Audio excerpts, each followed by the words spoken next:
So, without further ado, this talk is about control of your data, because ISPs are the most fundamental source of scraping your data. And I'm going to show you exactly why that's significant and how they're doing it. So, first of all, what is net neutrality? Net neutrality is a principle to govern ISPs, or internet service providers. It has to do with access to all content and applications, pretty much anything you do on the internet. And it says that regardless of what the source or what the purpose of that information is, you should never block or limit access to any source of information, application, or content. These are internet service providers. In our area, as far as I know, we have these two. Well, not that. We have that one now. And it's important to understand the difference between the common arguments of ISPs versus social media. Everyone says, well, Twitter always gets to say whatever it wants, do what it wants. Why should ISPs be any different? It's because ISPs, if you want to switch from Twitter to Facebook to anything other social media platform, it's not hard. That's like a few clicks. Good luck deleting your account though, so have fun with that. But if I want to switch from Verizon to Bright House or Spectrum or whatever it's called, that's a whole day. Truck has to come out. I can't go to work that day. I get annoyed. My boss calls me. It's terrible. Same thing for search engines. If I don't want Google to see what I'm searching for, I can switch to DuckDuckGo. If I want Verizon to go to Bright House, that's lots of trucks. Same thing for browsers. And I'll remind you guys, like Verizon and Bright House, in our area, not that great. I think I'm right now 100 Mbps down, 10 up on a good day, and I know that's not an accurate number. And also, there's no privacy settings. On Facebook, eventually, they got around to adding privacy settings. You get a little dinosaur, he shows up, he tells you exactly how to handle your privacy. Google, fairly granular controls on if you want to go to Google and tell it, hey, track only this information, you can. Twitter, the platform for yelling into the void, you can actually control your privacy settings there. As far as I could tell, and I scoured Spectrum, there's no real privacy settings of any sort anywhere. Same thing for Verizon. It took an Atlantic article to find anything about how to change privacy settings on Verizon. And that is only for mobile. That's for your Verizon phone and not for your files. Did you check Frontier? Frontier? Since technically Verizon doesn't exist anymore either. Oh, that's true. Now it's Frontier. That's true. I checked for every variant of privacy settings in our area, and this is the best. This is it. I couldn't find it, or I got an Atlantic article on it. And the last major argument about the difference between ISPs and search engines, websites, whatever, is implicit agreement. And I go to Google, and I tell Google I want to search for something. Google deserves to know what I'm searching for. How else is it going to find it? But Comcast doesn't need to know that. Comcast just needs to make sure that packet A goes to point B and gets back with response C. So that way I can find out what all the Szechuan sauce talks about. Quick and wordy jokes? Anyone? No. Fine. We'll move on. The point is, they're just pipes. Pipes don't care what liquid's going through them. They don't care how hot or cold it is. The point is for a pipe to get data from point A to point B and not ask too many questions about what's going on in the middle. And so with that further ado, I'd like to tell you about the history of net neutrality. In 1934, the FCC was founded, and it was the first organization to regulate any sort of telecommunication in the United States that wasn't just radio waves. In 2003, the actual term net neutrality was coined by Tim Wu, a Columbia law professor and the least known member of the Wu-Tang Clan. He published papers such as Network Neutrality and Broadband Discriminations, which took a, quote, Darwinian approach to competition in the online space. The point is, if you want to see actual competition and progress, you need a level playing field where all ideas are treated equally. And this was also the very first serious call that ISPs should treat all data the same. Fast forward to 2005, and we have Internet as a Service. So this was a very important distinction about how we thought about the internet in 2005. The FCC was founded as an organization that regulated telecommunication services. The Supreme Court determined that cable internet is an information service, not a telecommunication service, which means the FCC has no jurisdiction over the internet. But in 2008, an interesting thing happens when the FCC catches Comcast throttling. And just a quick point to anyone who doesn't know explicitly what throttling is. It's the act of prioritizing information or slowing information. The common example of throttling is on mobile networks where you have very little throughput because of the fact that devices are moving between bay towers or devices have minimal connection based on their own hardware limitations. The point of throttling is that it is completely legal to choose how fast the content is moving through that pipe and making sure that as few packets are being dropped in order to maintain service quality. But the important thing is you can't discriminate on what data you're throttling. Any data going through the pipe has to be treated the same. In 2007, handsome man Rob Toplowski is a networks engineer moonlighting in a barbershop quartet. One night, he's trying to upload his barbershop quartet recordings on BitTorrent and notices he has a problem. After some research, he realizes that Comcast is sending reset packets that is killing his connection to the BitTorrent network. This is picked up by the Associated Press, and they're taken to court for accusations of BitTorrent blocking. The FCC rules in their favor and orders Comcast to disclose all throttling practices. And what's significant about this is this is the first time we have a call for transparency into how ISPs operate. Before this, Comcast, AT&T, Verizon, whoever, they could treat their network however they liked and no one would ask questions. I have no idea why it keeps blacking out like that. By 2010, the FCC pushes for the Open Internet Order. This was built on 3 critical rules. 1, you have to clearly demonstrate how you handle congestion. You can't just say, yeah, your problem is all of the data is being treated equally. You have to show it. You were prohibited from blocking traffic on wired networks. We still weren't even talking about mobile yet. And finally, they outlawed any unreasonable discrimination. Now there was actual legal action that could be taken against anyone who's trying to discriminate against internet traffic. And 2010 is the same year that the FCC was sued by Verizon over the same order. Go Verizon. But the Open Internet Order had a lot of value because in 2012, well, AT&T was blocking FaceTime. And they were blocking it for anyone who didn't sign up for the mobile share plan. This was indiscriminate of who had the phone. As long as you were an Apple owner trying to use FaceTime, you were served this information. They were threatened with an FCC complaint by public interest groups, which I could not find the name of the specific interest groups, but this happened, so there's actual court records of it. And the complaint alone was enough to get AT&T to agree to drop the discriminative practice of blocking mobile share, or blocking unless you signed up for mobile share. And in 2014, we finally get a ruling on the Verizon appeal for the FCC order, and Verizon wins. It sides with it saying that, yes, internet is not a telecommunication service, it is an information service. With the caveat that the FCC is a powerful regulatory body, they can change the definition, it's not hard. So, in 2014, there starts to become a wave of pro-net neutrality. This is the first real movement in favor of a level internet. It starts with CEO of Netflix calling out ISPs on Twitter and every social media platform he was on. By May, the FCC gets the wrong message and decides that, no, we should have tiered internet. Yeah, that makes sense. To which every public figure with a TV network, radio, whatever, was calling for imposing net neutrality as an actual legal order.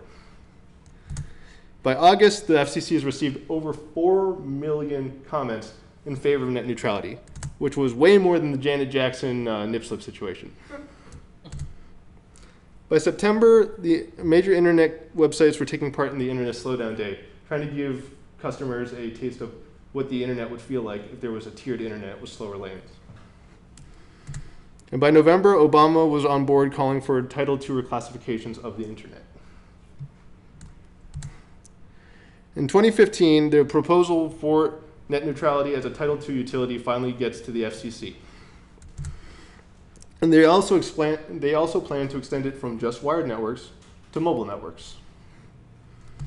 And an FCC committee, a 5-person commission, votes 3-2 in favor of the proposal, making it a Title II utility. Now, what's important to remember here is that they voted along party lines. 3 Democrats in favor, 2 Republicans against. And that's going to be important later. By 2016, they build on the momentum for the Title II utility by adopting the privacy rules, which solidify transparency and protections for consumers, required actual opt-in and opt-out consent, Before, if they decided to offer opt-in, opt-out consent, they didn't have to honor it. They expressly prohibited the use of opt-out customers' information, and they required clear and consistent notice of what the terms of service were. So, I want to give you a little more background on what was going on before the privacy rules took effect. And I want to be clear, this is a foundation for privacy, because building on the ideas of net neutrality, we were able to get the Title II classification, which led to the privacy rules. I think there's a fairly obvious linear progression that happened there. So what was going on before that 2016 ruling? There was no operational transparency. Comcast, Verizon, all those guys acting however they wanted, had no real, they didn't really have to answer to anyone. Yeah. Yes, that's the word I'm looking for, accountability. They could manipulate traffic, throttling, injecting, however they wanted to, and again, no one knew how. And there was no meaningful consent. They were using customer data however they wanted. ISPs could freely collect and sell customer data, onward transfer, etc. Verizon was able to do a lot of its collection through super cookies. For anyone who doesn't know what this is, it's an HTTP header injection that allows them to track a user across multiple devices. And AT&T was offering paid privacy, basically. If you paid for the premier the premier offer, you were being tracked. If you paid for Ultimate, which was $29 more, it's like a jiggle the cart and it works. Yeah. Hey, get back there. Okay, there. And if you paid that $29 more, you weren't being tracked. I gotta show you this terms and conditions, because I agreed to explain to my family members and other users of my Uverse GigaPower service that their information can be collected for individually tailored ads. It's like the only place you ever saw it, and if you didn't click the box, you didn't get internet. So what happened after 2016? We got security for the first time with our ISPs, because a big problem was they weren't having real restrictions or regulations on how they protected consumer data they collected. Now they were required to maintain basic data security practices for any data they collected from their customers. This was important because there was a large practice of, even if you had encrypted data, they would decrypt it at their nodes and then re-encrypt it and send it on. So if anyone was able to attack their nodes or sniff the network, they could easily get at customer-sensitive information. We also got control. We could finally choose how our data was being used, who it was being sent to or sold to, and we could choose if we wanted to or didn't want to agree to those terms. But we also got transparency, because we could see how the data was being used. And we could finally see who was getting our data, and we could actually see that when we opted in or opted out, that actually turned into a tangible change for us. So, what happened to those privacy rules? In March 2017, the US Senate killed them. They're gone. They don't exist anymore. Specifically, it was described as denying consumers consistent privacy protections. The privacy rules were denying privacy protections. Just let that sink in for a minute. And they mentioned that the internet industry remains committed to protecting privacy and security, which, based on what I just showed you, the AT&T and Verizon were doing, is really hard to believe. And this was all by the lobbying group, the Internet and Television Association, which is a representative of major ISPs in Washington.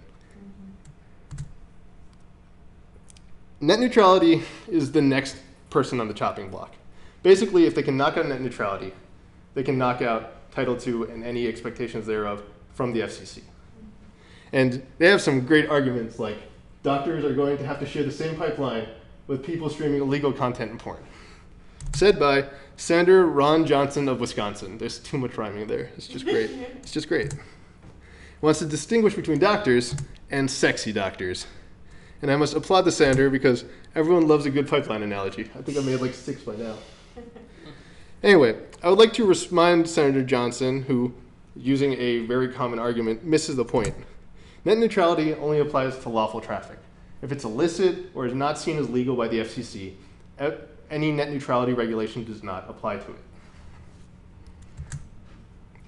Another thing I thought was weird was the comments section reminded me of a very good point about, if you remember our earlier argument, Google versus Verizon. I don't pay Google to give me search results. So in a way, it makes sense that if they want to collect my data or use my search query as part of their analytics, there's at least a logical trade-off there. I might not be happy with it, but there's a trade-off. I pay Verizon or Spectrum or Frontier, whoever they are, hundreds of dollars a month to get what I thought was going to be reasonable internet, and they're still exploiting me. That doesn't make sense. Another great quote from last week, just last week, was nobody's got to use the internet. Just like nobody's got to have a job and no one's got to be educated. Just enjoy that for a moment. Because this Senator, Jim Sensenbrenner, has been in Congress from 1979, before the internet existed. And he, ironically, is on Twitter. I would like to remind him that UN Article 19, the International Bill of Human Rights, clearly states that access to the internet is a universally accepted human right, just like access to education and access to employment. And the US signed this resolution in 2016. Go USA. But this is the common argument you always see, is these kinds of points being brought out and used as justification to get rid of very significant customer protecting net neutrality laws. So who are the people in charge? Who are the people who actually are supposed to know what's going on? I'd like to introduce all of you to the FCC, a panel of 2 Republican and 3 Democratic commissioners who vote on all major regulations. And I'll point your attention to before, when I mentioned the privacy rules, were 3 to 2. That's not the case anymore. Tom Wheeler and Jessica Rosenworcel, I finally got the name right, practicing that all week, have not been reappointed to the FCC. So the current commissioners are Mignon Clyburn, Michael O'Reilly, and Ajay Pai, who was just promoted to chairman. And I could give a whole talk on Mignon Clyburn. She's great. But I can't, not today. So I'm going to give you 2 great slides because, first of all, she has a Twitter. Second, her Twitter goes hard. She has been blasting the laxed mobile network regulations on her Twitter. I don't know if it's actually her or a staffer, but the fact that it's out there makes me really happy.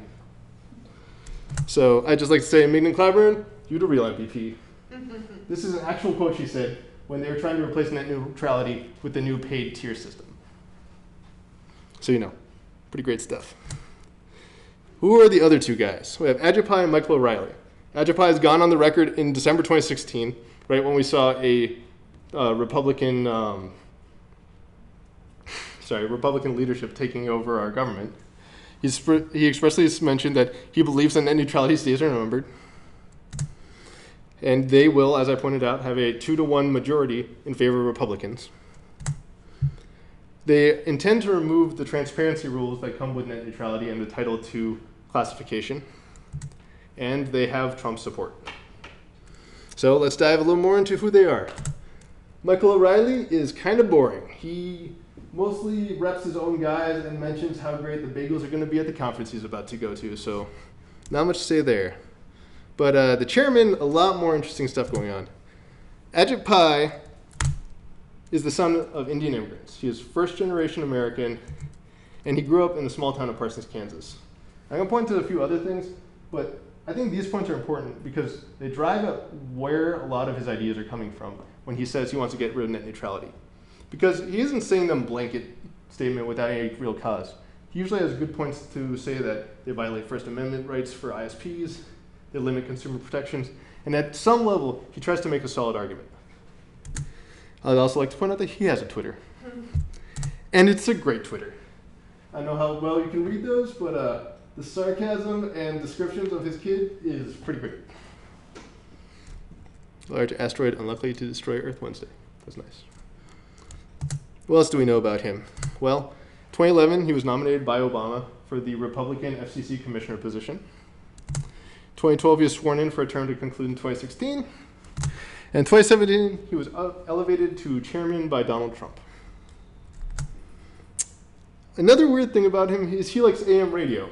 AM radio, a thing you think about so little, you forgot your car can tune to AM radio. He points out then when the power goes out, people like to turn to battery-powered AM radio. And he brings up his nostalgia for KLKC 1540 AM radio. I have no idea what's so good about that channel that would make him nostalgic for it, but I gotta find out some of the recordings. My point here is, it shows a little bit of his small town nostalgia, at least on the surface. It shows some of his conservative beliefs that old things shouldn't be destroyed, and it shows his commitment to finding solutions for technology. But there's still the part of him that wants to undo Title II. That's weird. Why is this like jumping forward? All right. So 2015, as I mentioned, the internet is classified as a Title II utility.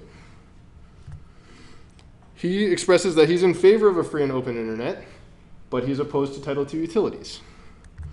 And he feels that all the regulations that came with the Title II utility inhibit progress.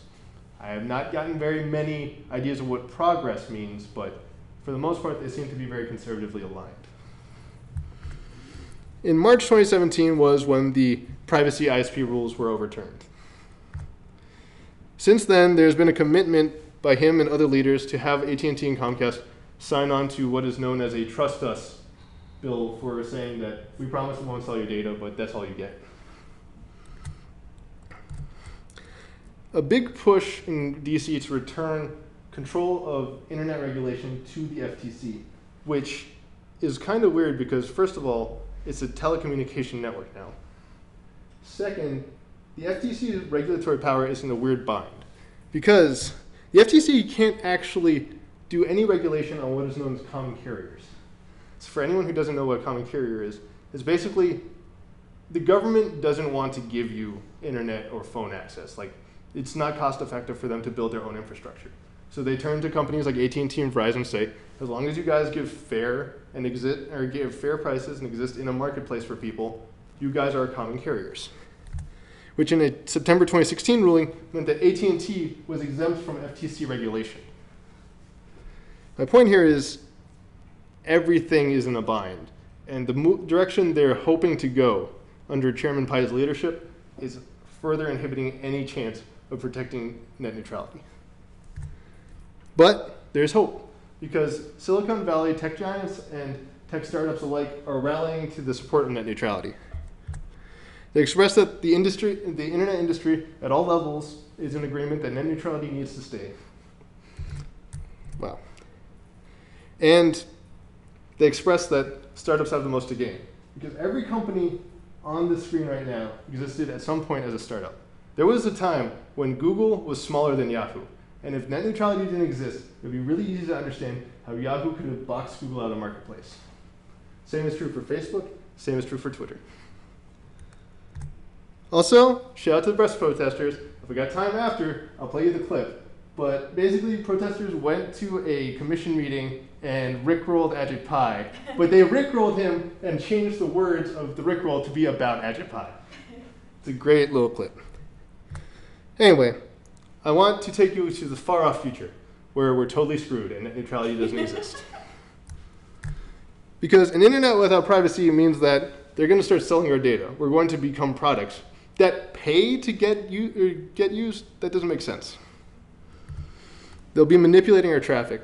Again, they can do packet injection, they can decrypt your information, and also they can choose what content is actually delivered to your machine. They control how data gets to you. There will be snooping and ad injection. You can have additional agreements like the mobile share plan we saw from AT&T. And just cookies everywhere. Everything, any HTTP header that they can fit it in, get cookies.